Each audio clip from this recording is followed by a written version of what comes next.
Kladionice su na svakom koraku, na svakom ćošku. Kladionice su postale, kako bi rekao, deo svakodnevnog života običnog čoveka u Beogradu, u Srbiji.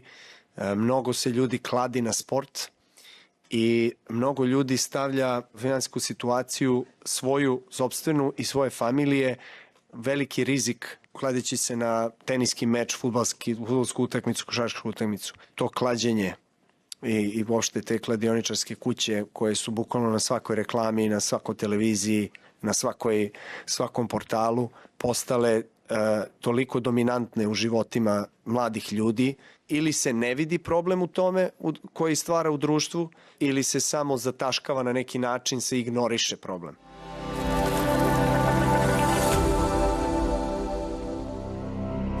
Hoćemo još jedan krug.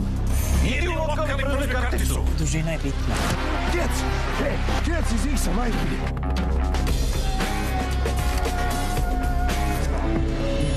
Pa neće ti taj jackpot neđe pobjeti. Dobar nalog. Stavi 5 soma na Liverpool. Od majstora za velemajstora. Trkneš do vulkana. Da vidimo ko je sledeći. Kladionice? Kao i mnogi od nas, smatrao sam ih bezazlenom igrom. Kao u Vegasu, odeš, provedeš se super, možda izgubiš neke parice, možda dobiješ jackpot. Ko ne igra ne može ni da dobije, zar ne? Čak sam od kladionica tražio sponzorstvo za jedan film. I zašto ne bih? Dele pare šakom i kapom. Još jedan inkubator donirala kompanija Mozart. Mozart donirao je opštoj bolnici u Ćupriji 10.000 evra. Meridian na ovaj način pomaže. Mozart kladionice odlučile su da pomognu doniranjem paketa hrane i higijene. Žela bih da se zahvalim kompaniji Meridian. Želim da se zahvalim kompaniji Mozart. Zahvalim kompaniji Mozart. Zaista mnogo im hvala. Društveno odgovorne kompanije. Društvena odgovornost. Društveno odgovorna akcija koju Mozart praktikuje već dugi niz godina. Moje ime je Dejan Đoković, imam 46 godina sada. Rođen sam u Arilju u Srbiji, tamo sam završio osnovnu školu, onda sam u Beograd došao i pisao srednju školu, gde sam završio kasne studije i sada radim kao nastavnik u jednoj srednjoj školi. Sa 19 godina sam uplatio prvi svoj tiket na kladionici, tada sam završavao srednju školu i tada sam se kockao 2 do 3 puta nedeljno, znači sa nekim svojim novcem od džeparca. Po završetku srednje škole i studiranju raspolagao sa većim sumama novca, pa sam igrao češće, znači to je bilo 3 do 4 puta nedeljno istu kladionicu i povremeno sam igrao poker aparat. U 23. godini sam počeo da radim u kladionici i tamo sam se zadržao 2 godine na poslovima operatera.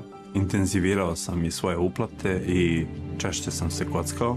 Možda je prekretnica u mom kockanju bila tada kada sam za jedan dan izgubio, odnosno prokockao, novac koji je bio namenjen za kiriju, tada sam živao kao podstanar, i tadašnju svoju platu, nekih 150 €. Dejan je do tada svoje kockanje skrivao, ali je bio primoran da se poveri prijateljima i roditeljima koji su mu pozajmili novac za kiriju, uz Dejanovo obećanje da se više neće kockati. Ali nije mogao da se zaustavi. Ja nisam imao kontrolu i gubio sam jako velike svote novca. Za nekih 2 do 3 godine izgubio sam možda negdje između 20 i 25 hiljada €. Uglavnom sam novac pozajmljivao od svojih roditelja, od banke, od prijatelja. Poslednja misao uveče pre nego što zaspijem i prva misao ujutru kad se probudim je upravo ta: kako ću da isplaniram svoje kockanje, gdje ću da idem, novac koji ću da potrošim, kako da ga obezbedim. Ja sam bio nekada u stanju da me ne bi primetili u ovom gradu u kom živim, da sednem u automobil, da odem na sat vremena u drugi grad, da se tamo kockam i da se vratim. Ja sam otac 3 dece. To vreme kad sam se kockao, tek sam se bio ženio, dobili smo jedno dete, moja supruga je tada imala 25 godina i kaže, možda nije znala šta želi, ali odlično znala šta ne želi. Posle godinu dana provedenog zajedničkog života sa mnom uslovila me prosto time da ili ću nešto promeniti u svom životu ili ćemo se rastati. I to je bio negde inicijalni, kažemo, okidač za mene da potražim stručnu pomoć. I mislite da je dobro što ste to uradili? To je najbolja stvar koju sam radio u životu. U Srbiji je pre 10 godina bilo oko 30.000 zavisnika od kocke. Danas se procenjuje da ih ima 300.000. Ako je to tačno, njihov broj je za samo 10 godina udesetostručen.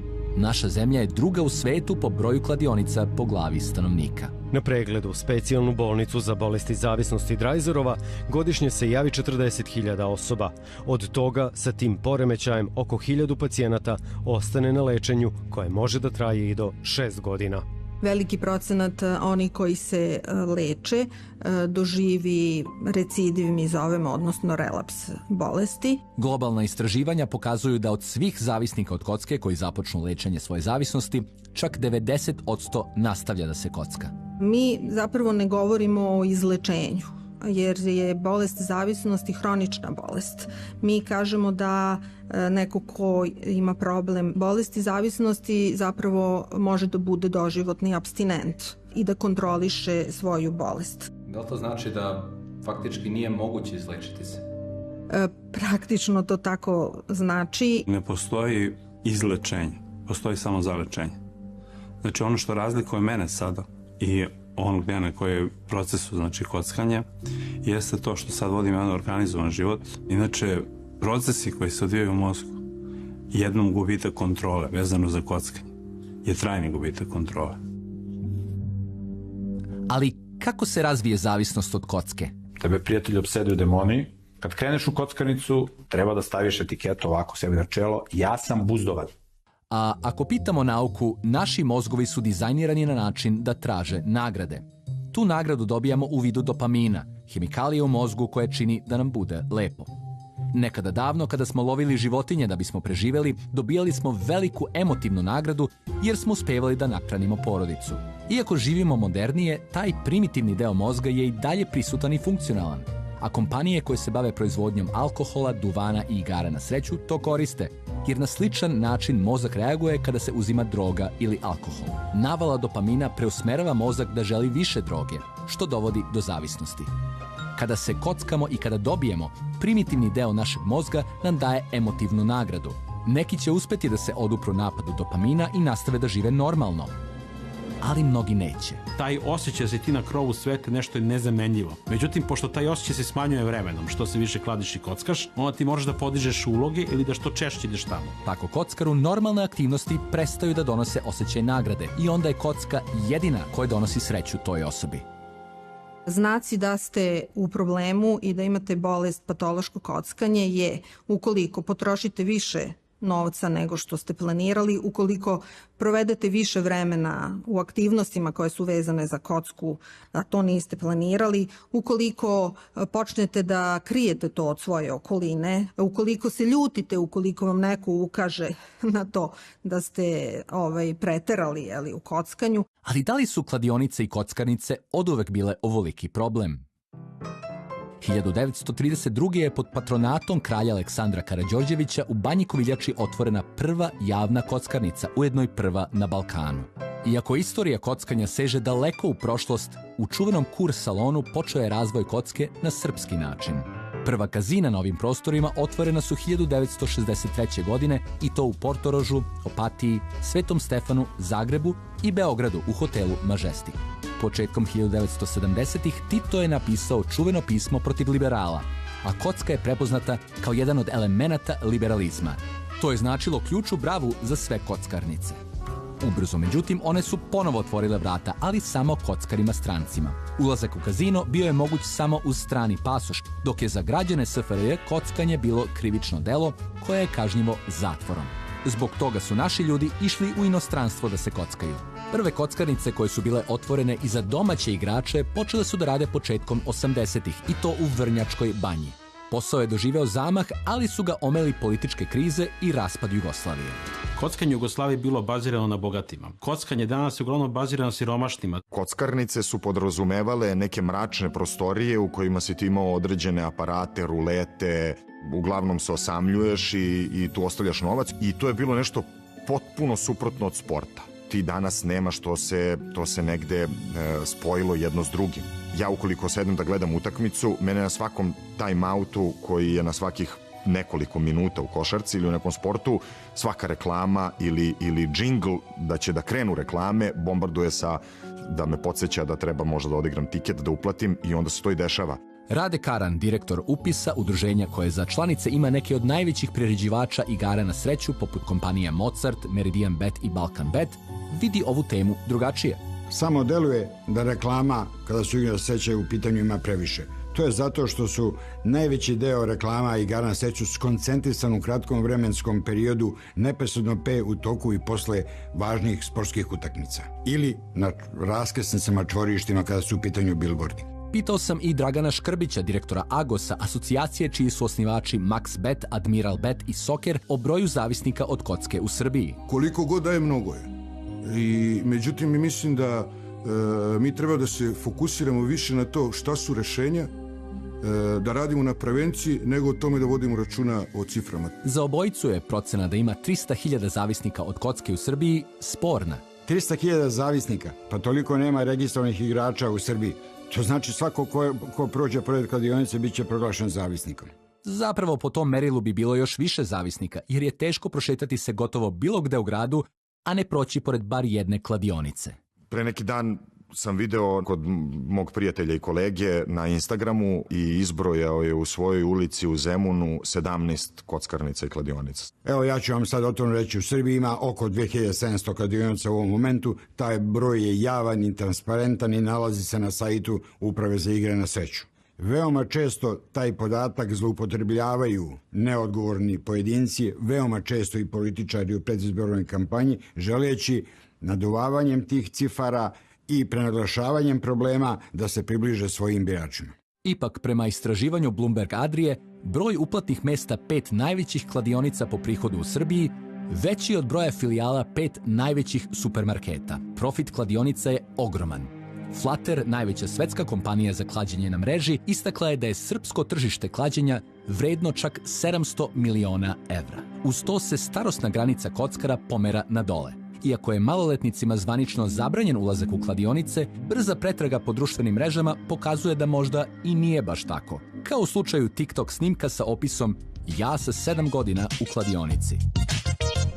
Prema navodu Centra za lečenje i odvikavanje od kockanja, oko 30% dece uzrasta od 16 godina u srednjim školama u Srbiji imalo je kontakt sa klađenjem. Već u osnovnoj školi zapravo klinci kreću da se klade, obično su to fudbalski mečevi i Premier liga. Mlađi od 18 godina se kockaju preko posrednika, znači imaju čoveka koji uđe u kladionicu umesto njih i uplati njihove etikete. Zabeleženo je da se više od trećine učenika prvih razreda srednjih škola kockalo bar jednom. Samo u Beogradu je 30 škola kod kojih se na razdaljini manjoj od 200 metara, što je zakonski minimum, nalaze kladionice. Uzmimo za primjer osnovnu školu Kralj Aleksandar I u Zemunu.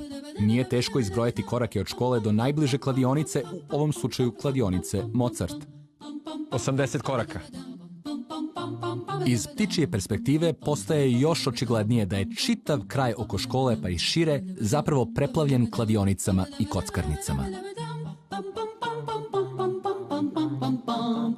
Upravo na našu inicijativu 2010. godine je maloletnicima zabranjen ulazak u objekte u kojima se priređuju igre na sreću. Mi smo već te godine zajedno sa stručnjacima iz Rajzerove osmislili jedan projekat prevencije zavisnosti od igara na sreću pod nazivom Moguće je prekinuti. Taj projekat je podrazumevao edukaciju svih zaposlenih kod priređivača igara na sreću u prepoznavanju prvih simptoma zavisnosti. Osmislili smo tekst koji je igrače upozoravao na mogućnost skretanja u zavisnost. Na našu inicijativu taj naš projekat je ušao i u zakon, tako da je sada obaveza svih priređivača igara na sreću u Srbiji da u svojim lokalima imaju postere koji igrače upozoravaju na mogućnost skretanja u zavisnost i nude im gde mogu da potraže pomoć i podršku. Igre na sreću su zabava i mi želimo da ljudi se kod nas zabavljaju. I mi smatramo da zabava treba da ostane zabava. Zabavno.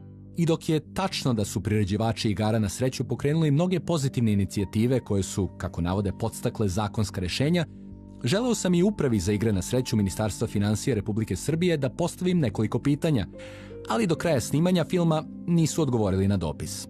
Propisane novčane kazne za nepoštovanje zakona o igrama na sreću kreću se u rasponu od 100.000 do 2 miliona dinara za pravna lica, dok se kazne za odgovorna lica kreću od 5.000 do 150.000 dinara. Imajući u vidu koliki je profit kladionica, ove kazne su de facto podsticaj da se propisi ne poštuju u celosti. I onda sve što preostaje kladionicama jeste da svoj proizvod maksimalno izreklamiraju. Kladionice imaju strategiju da pucaju na emocije.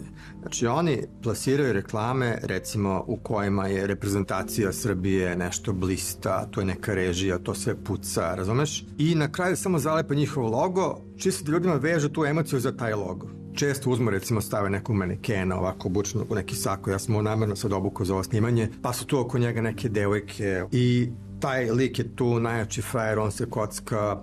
U realnosti svi znamo da likovi u kladionicama nisu takvi. Imaš skoro slučaj jednog šova na te Pinku Amičić šovu, gde istovremeno imaš i reklamu za kladionicu i reklamu za kliniku za odvikavanje od bolesti zavisnosti, odmah jednu za drugom. Pogledaj kako je to sad blesavo. Postoje međutim reklame za kladionice i kockarnice za koje ni ne znamo da su reklame. Njihova ciljna grupa definitivno jesu mladi ljudi i što je najgore, zahvataju jako veliki broj tinejdžera, jer youtuberi sa interneta koje oni koriste kao svoje influenceri, promotere, zapravo njih prati veliki broj tinejdžera. To je nešto što zovemo organski marketing. Oni zapravo angažuju ljude koji to plasiraju kao svoj sadržaj, koji streamuju live kako se kockaju ili objavljuju TikTokove i tu niko ne može da zabrane da to dođe do i ljudi od deca od 8 godina.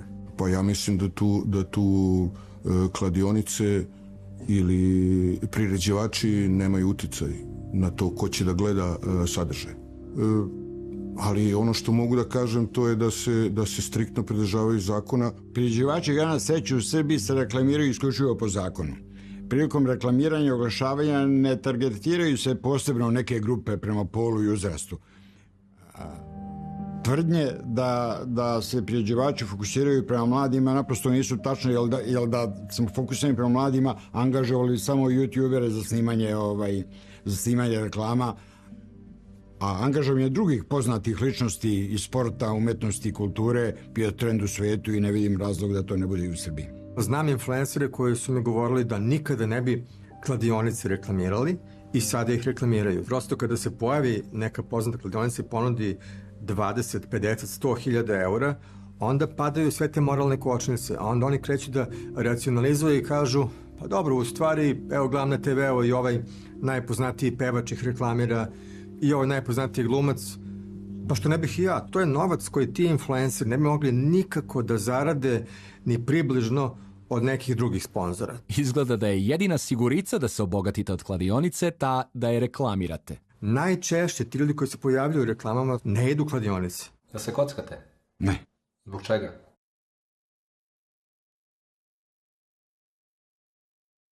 Nikad mi nije privlačio.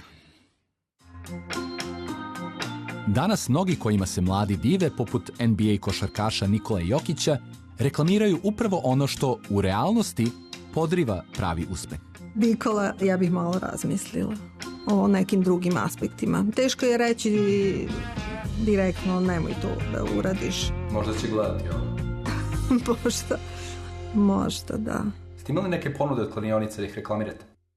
Imao sam razne ponude da reklamiram kladionice, kockarnice i domaće strane. Nikad nisam to radio. Ako ne bih imao leba da jedem, pa i dalje ne bih to radio. Zbog čega? Mislim da nije moralno.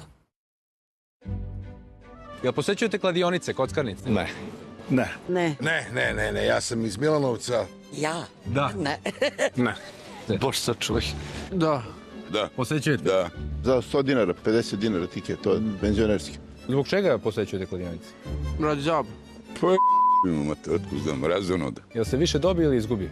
Pa više se izgubi. Sigurno da je više izgubljeno, da. Ali ste se dobro proveli? Pa nemoj da se, brate, baš tako dobro provedeš. A šta mislite o tome što su kladionice, reklame za kladionice, kockarnice na svakom koraku? Mislim da ne bi to trebalo. Privlače mlade na pogrešan način. Normalno te privlače malo. Nije dobro to za ovu omladinu, mi to u naše vreme nismo imali. To raste ko pečurke. Više kockarnice imamo neka pića, realno. To stvara ovisnost, a sve više ljudi ovisno o kocki gube novac. Pa, žao mi je kad vidim nekih ostavljaju pazare na kocki, počeo od mojih kolega. Da, taj gospodin, on je, taj kažem, jel ideš u crkvi, ja to zovem crkva. On ide prvo tamo da se prekrsti, pa onda dođe na posao, pa onda izlazi iz posla opet u crkvu, tako da se ispoveda par puta dnevno. Svako se nada nekoj sreći, ništa više. Pa treba ih sve zatvoriti. Zabranu? Pa ne bih. To ipak u svim zemljama je to veliki izvor prihoda. Pa zavisi kako bi to uticalo na celokupno stanje naše ekonomije, ali... Jeste bi bio krah ekonomije ako bi zabranili? Dosta mladi ljudi se ugledaju na ove starije što idu kockarnice, pa možda zato i oni krenu. Svakako bi zabranio kladionice i bilo kakvo reklamiranje svega toga. Apsolutno, pogotovo do 18 godina. Pa do 18 je već zabranjeno. Znači ne bi podržao to. Pa ne treba ljudi da kockaju, treba da rade. Ne, ja bi proširio to još više, pa kad propadamo da svesno propadamo. Ja bi da ih nema. Znači da ne postoje, bre. Iako idete u njih? Tako je. Volili biste da se zabrane? Tako je, da se zabrane. Da se ja pitam, ja bi to sve zatvorio. Kao što je urađeno u Albaniji. Ako pogledamo primjer susedne Albanije, zemlje sa oko 2,8 miliona stanovnika i jednim kladioničarem na 670 stanovnika, tamo je 2019. donet zakon o zabrani kockanja, čime je zatvoreno 4300 kladionica. Zabrana klađenja je dovela do procvata nelegalnog tržišta i bogaćenja kriminalnih grupa. Dakle, rezultat je bio sličan američkoj prohibiciji iz 1920. godina, kada je zabranjena zvanična prodaja alkoholnih pića, samo da bi ona bila nastavljena preko kriminalnih krugova. U Albaniji je nemoć države dovela do ponovne legalizacije igara na sreću. Po normalnim državama nema, ja znam u par država da je kladionice su zabranjene i nema ih. Je li ima u Singapuru kladionica kockarnica? Nije legalno. Vi ste sa Kube, je li tako? Jeste. Tamo je za vreme Fulgencija Batista do 59. bilo puno kockarnica, kladionica i onda je Castro to sve zabranio, tako? Je li dan danas tako? Tako je, zabranjeno je. Danas postoje države gde je suštinski zabranjeno klađenje. Japan, Bruneji, Ujedinjeni Arapski Emirati, Kuba, Singapur, Kipar, Poljska, Kambodža, Liban, Katar i, naravno, Severna Koreja. Ali i u nekim ovim državama u određenim okolnostima i na posebnim lokacijama je dozvoljeno klađenje, kao recimo u nekim hotelima i kazinima. Is there less of it in Germany? We have it too, but it's not advertised. Я из России, и было бы здорово, если в таком прекрасном городе, как Белград, сократили количество заведений по гэмблингу и ставкам, поскольку кажется, что это портит вид Белграда и в неком образе сокращает покупательную способность у людей. I zato je možda smislenije govoriti o suzbijanju sve prisutnosti kladionica i regulaciji njihovog reklamiranja. Neke druge zemlje su to rešile tako što su podigle poreske stope. Da što su više poreske stope, to manje kladionica imaš i onda je opstaju velike kladionice u koje idu i veći igrači. Centralizacija svega toga. Dakle, da li jedan grad, Bog neka mu je u pomoći, kao neki mali Las Vegas. Da li će biti koncentrisano u jednom delu grada ili države ili rasprostranjeno kao što je sad, mislim da to nije toliko bitno koliko je bitno da ljudi shvate da igre na sreću je zabava i da to tako treba da posmatraju. Moraju da se zaštite mladi od kocke, pogotovo sa porastom online klađenja, koje efektivno može da se ograniči blokiranjem kockarskih sajtova na teritoriji Srbije. U nekim državama postoji registar zavisnika od kocke, kojima nije dozvoljen pristup igrama na sreću, dok u Australiji građani mogu jednim formularom sami sebi da onemoguće pristup svim online kockarskim sajtovima. Oni im prosto budu blokirani. Jer kao kod svake bolesti zavisnosti, trenutak slabosti vodi do propasti. Zato u mnogim zemljama zabranjuju bilo kakvo ohrabrivanje građana da se kockaju. U Italiji je, recimo, od 2019. zabranjeno reklamiranje kockanja i klađenja, što podrazumeva i sponzorisanje fudbalskih klubova. U engleskoj premijer ligi se uvodi slično pravilo za sezonu 2026. i 2027. Kladionice i kockarnice više neće moći da se reklamiraju na prednjoj strani dresa. Zabrana reklamiranja kockanja bi mogla da nastupi uskoro i u Belgiji.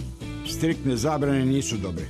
One uvek po pravilu vode u crnu zonu. Mislim da je po tom pitanju potreban odgovoran, a ne populistički pristup. Ali mi smo otvoreni za razgovor, za dijalog sa zajednicom, stručnom javnošću, državnim organima, kako bi iznašli najbolja rešenja. I mi smo spremni da učestvujemo u dijalogu, u razgovoru po tom pitanju.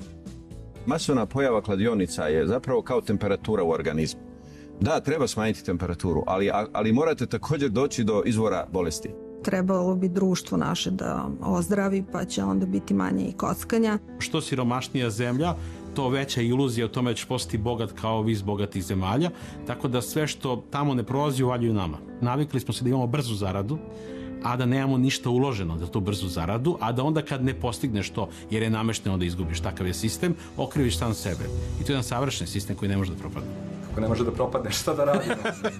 Pomenut ću naravno Dostojevskog, što kaže za bogate je to samo igra, a za sirotinju je to neka nada. Nemaju posla, ne mogu da se zaposle, nemaju uslova za život i onda misle da je to prečica ali ne razumeju da je to đavolja igra. Jednostavno i da tu sreće definitivno nema. Iako se zove igra na sreću. Iako se zove igra na sreću, da.